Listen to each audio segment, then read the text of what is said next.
Hello one all, it's my view Attack on Titan, Chapter 130, Humanity's Breaking Dawn, and oh, definitely an interesting chapter for shippers. I mean, it was confirmed that Mikasa is not in fact protecting Eren because of her Ackerman genes, which I don't think any of us really thought was the case. I mean, she was protecting him before he became the founder Titan, and if that was the case, Levi and Kenny would also be trying to protect Eren, and on their first meeting, Levi literally beat the snot out of Eren, and has never shown the same desire to protect him, the same obsession with protecting him that Mikasa has.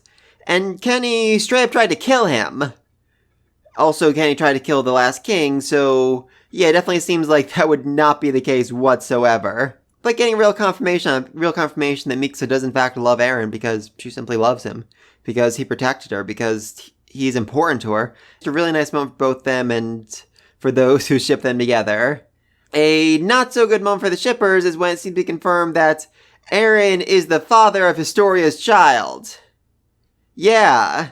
I mean, it's not outright said here. It could certainly still be the farm boy, but I feel like, we have 5 chapters left. It's a little weird here to start a new lie just to reveal it was a lie in 2-3 chapters.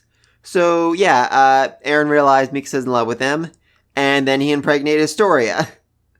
Oh, I love it. I truly, truly love it. That does raise a lot of questions about the parent farm boy who is believed to be the father of her child. I mean, does he think he's the father of her child? Did Eren alter his memories to make him think he was the father of her child? That'd definitely be a very interesting and cruel twist, He bullied Historia when he was a boy, so Eren brainwashed him to thinking he was in love with her. I don't think he'd do that. That definitely feels like, against this whole philosophy of people living free, not being bound, not being lied to or anything like that, but you never know. He did straight up offer to erase Historia's memory so she wouldn't be aware that he was about to kill 1 billion people. So we can do that now, I guess. That does raise a question of if he's done it before, if he's altered anyone else's memories, if he's made them believe things that weren't true. I'm very curious about that. Anyway, then chapter opens up with Annie being told, yeah, we're not actually going to go save Liberia, you idiots. You saw the way the Titans are moving. We're not going to get there even at full speed. Your father's dead. And this just kind of breaks her. I mean, Reiner too a little bit. I mean, his family's in Liberia, but he doesn't actually seem to like his family all that much, so it's not as big a deal to him. And as Annie's having her whole little emotional breakdown, she has to ask, okay, can you kill Eren? Can you actually stop him? And when no one answers, she's like, well, you guys don't have it in you, and truth be told, I don't really want to kill him either, because I don't want to fight you people on this. I don't want to start a new war. I'm just sick and tired of all the freaking fighting going on. It's just a really great moment for her, and it just really needs to emphasize, they're going here to save Eren, to stop him. They're not planning on killing him, but I don't think they'll have that option. I don't think they'll have that choice. I think when it comes down to it, they will have to kill Eren to save the world. Eren even seemed to say that, because later on in the chapter he says, after I'm dead, I want them to live a peaceful life. Not after I become a god, and after I do the euthanasia plan, after this and after that. He said, after I die. So, he's fully planning on dying here, one way or another. I mean, again, this might be the, Code Geass ending, where he makes himself the enemy of the entire world and then dies. And everyone's like, well, the Titans and the Eldians weren't the problem, it was just Eren. I mean, even the Warhammer Titan family seemed to set the stage for that when they straight up said, yeah, we lied about the whole war and everything, but there's this guy named Eren on the island, and he is a big threat. And, then Eren popped up immediately after that and ate him. So, I think people would believe that. Definitely think people would believe that. And then Eren starts wondering when this all happened, when the path was set that would lead to the world's destruction. Did it happen when he was sleeping under the tree? That was the first time he seemed to have contact with Ymir, to be given visions of what was yet to come, what had already happened. Did it happen when Ymir released those pigs? Did it happen with his father? Did it happen when he kissed Historia's hand? At what point was all this set in stone? At what point did it become inevitable that he would have to do this? And the truth is, he doesn't really care. He doesn't really matter anymore because it's what he wanted. He wanted to fight for humanity. He wanted to save his people, to save his friends. So he will go down this path with no regrets. Anyway, we actually get confirmation that Eren actually did trust Flocka with the information, and the truth about what he was planning. Quite frankly, I thought he was just bull. I thought he was lying this whole time. and saying, oh, Eren trusts me, I'm Eren's confidant, I am the leader of his cult, I am the leader of his religion, whatever. No, Eren actually told him everything. I mean, it's just because he overheard Eren talking about the spinal fluid plan, and he had to, get Flocko on his side some other way. I don't know, because otherwise, what is the point of trusting Flocko? Why would you trust him? I mean, it could just be that, you don't actually care about Flocko, you don't care if he lives or dies, so he's the person you can trust with this, while, the rest of your friends, you want to have them go live on happy, healthy lives, you don't want them involved in any of this. I mean, Flocko was, I remember correctly, he was part of the team that took on the Beast Titan. He was part of the final suicide attack, so he'd certainly have reason to hate the outside world and Zeke as well. As just Eren using his hate for his own benefit, or... So many questions about that. If you have any idea why Flocko was picked for this, please let me know. Then we flash over to Eren Historia, and basically Eren explains to her, listen, as soon as Zeke gets to the island, they will make you eat him, and then you'll have a kid, and your kid will eat you, and they'll just continue the cycle forever forward. And Historia's okay with the plan. If it means peace, it means protecting the island. It's their most reliable way to ensure that happens, and she's willing to do it because, Eren defended her, everyone defended her, protected her, fought for her sake time and time again. So if she needs to sacrifice herself like that, she's willing to do it. But Eren is completely against the plan. He's against a child being born solely for the purpose of becoming a sacrifice for the island. He's against the method of children being forced to eat their parents time and time again. Like he was forced to do. That definitely caused some mental scars for him, even if it turned out in the end that it was his plan to arrange for him to eat his own father. Whole lot wrong with that, but anyway. It might also be the case, though, that Eren is doing this for Ymir's sake. I mean, don't forget, Historia is her great-great-great-great-great-great-great-great-great-great-great-granddaughter, so Eren might just want to free her from the chain of violence that her children have been forced to live through all this time. It's also interesting because if Eren stops this from happening and kills Zeke, that means for the first time in history, there will not be a royal-blooded Titan. That means that there will be no one to order Ymir around anymore. I mean, by the time that, Eren's father killed Historia's sister, Zeke had already inherited Titan's power, so therefore he was already a royal-blooded Titan. But if Zeke's gone, if he's dead, then that means that Ymir can't be controlled anymore. That might actually set her free. I'm curious if that's also part of Eren's reasoning for this. Anyway, Historia's completely against his plan, against killing the innocents like Eren's mother. And Eren just offers to manipulate her memories to make her forget about it. Which, wow, that's cold, Eren. That is really cold. Very unclear if he actually did that or not, if Historia is, aware of his entire plan. She's aware the rumbling was happening, it was coming. That's really interesting. I want to see her again. I want to see, what she's currently up to while being, pregnant with a child. What's her thinking? What's her reasoning? What's everything about her right now? We then see Eren talking about how he wants his friends to live happy, healthy lives as he cuts off his own leg and stabs himself in the eye. I mean, seriously. I mean, I know he recovers fast, but he doesn't actually have, pain resistance or anything like that. He fully felt his eye being gouged out. Yeah.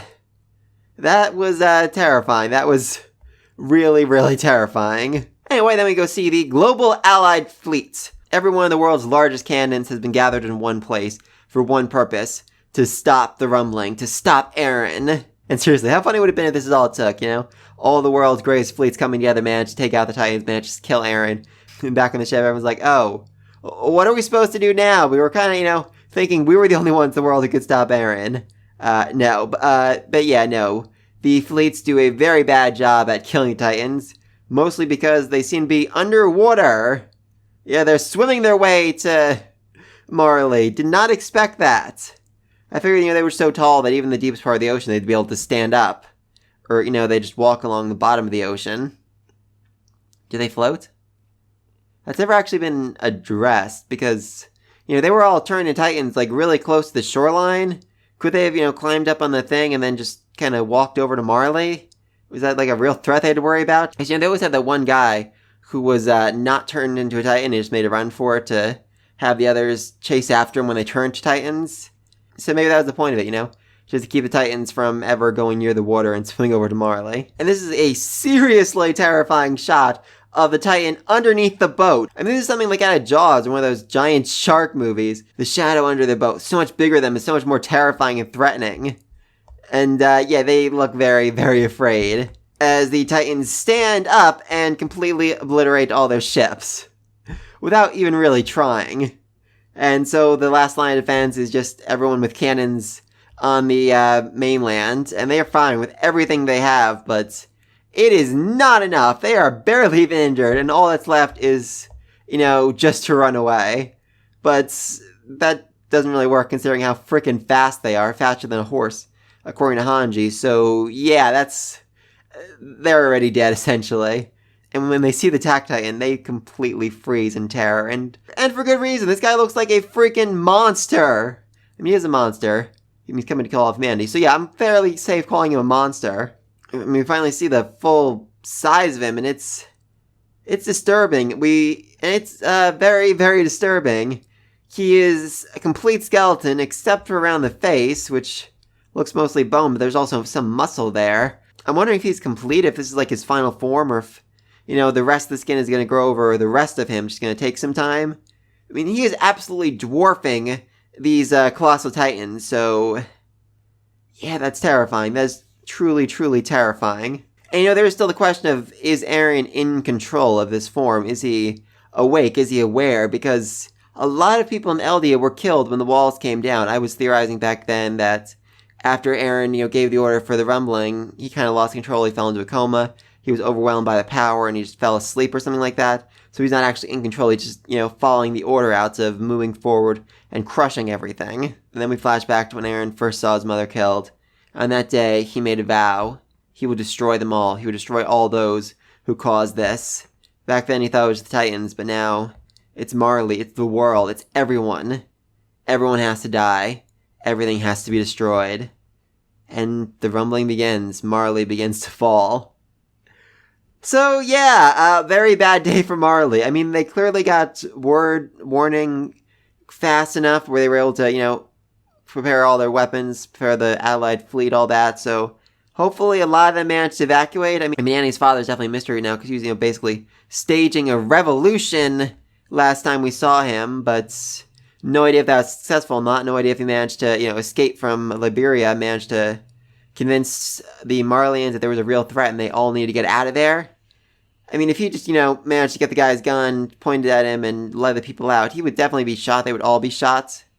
So, not really sure what happened with that. I mean, there were Marleyans and the blimps and whatnot who managed to leave the island, managed to get back, so they could definitely give the warning to others to be prepared, and maybe after hearing that, they'd be like, alright, we don't actually care about you Eldians anymore. Just get the heck out of here. We have to go prepare our weapons to try and not die here. I mean, it is interesting because all of the soldiers we see here, not one of them is wearing an armband. That means these are all Marleyans, they're not Eldians. So it could be they don't trust the Eldians to fight the Eldian god, essentially. I mean, where are the Eldians here? I mean, this definitely seems like a job for them, a suicide mission? Oh, absolutely, that's what they exist for. So, very, very curious. Anyway, yeah, so predictions for next chapter. A lot of people are gonna die. I'm guessing we're gonna see, Armin, Mikasa, and the whole gang getting to wherever they're going to repair the ship so they can go fly and take out Eren. I mean, it certainly seems possible they can stop him. If they fly high enough, they could, find his source, find his core, find where his real body is and manage to kill it. I mean, it's interesting, only his head is, like, flesh-like, and his head was, cut off, so we had to basically regenerate completely from his head. Is that the reason why he looks like this, or is it the question of him, still growing, still expanding his flesh or something like that? I mean, there's definitely, like bones or tendons or muscles or something that are connecting his arm to the main spinal things on his back. So maybe his core is in his head, but where those spinal things connect, like somewhere along the spinal cord there. I really, really don't know. Honestly, it's still a little unclear exactly how he's moving this body that's made entirely of bone. But hopefully they can, find the core and find a means to stop him. I mean, definitely think Marley should be destroyed right now because, they are the absolute worst. Their entire country basically built on racism. So them being wiped off the face of the earth, that makes a lot of sense. It'd probably make for an easier life for the Eldians afterwards. They didn't have to deal with the Marleyans wanting revenge. And after there's really a question of how this all comes to an end. How Eren is stopped. Because even Hanji's estimation says by the time they get the plane up and running, Eren's basically going to be at their doorsteps. A good chunk of the world will have already basically been completely obliterated. So, really, what's there to save afterwards? I mean, how do you recover? How do you regrow from an event like that? It's very interesting to see. I mean, like I said, I do think it's going to be like Code Geass ending, where at the end everyone kind of blames Eren. Like, oh, Eren was the source of the problems. Eren was the main Titan. Eren was the one who did all this. So therefore, we should all hate Eren, not the Eldians, because they weren't responsible for this. Maybe it'll even be the end of the Titan era. Maybe once Eren dies, Ymir will be at peace, she'll be freed, and therefore no more Titans be created. I mean, it definitely seems weird that Annie and Reiner managed to take on their Titan forms, try and stop Eren, when Ymir is the one that makes the Titan forms. I mean, she's supposedly free, so why is she still working with the enemies of Eren, the one who's trying to free her? Definitely needs more to conclusion, that Eren's plan. I mean, he even said, after his death, he wants his friends to live, so I definitely think it's possible that Eren might be planning his own death here. He might be planning to die, possibly at the hands of Mikasa, Annie, Armin, all of them. I mean, then they could be, the heroes that save the world from the devil. Very, very curious. I'm leaving all this down below. Why the freak did he tell Flacco his plans? Does Historia know the truth about all this? Did Eren erase her memories? Did Eren erase anyone else's memories? And how exactly are they going to stop something that's 10 times bigger than the Colossal Titans? Let me think what you know about all this down below. Be sure to like, subscribe to the next video. Until then, peace!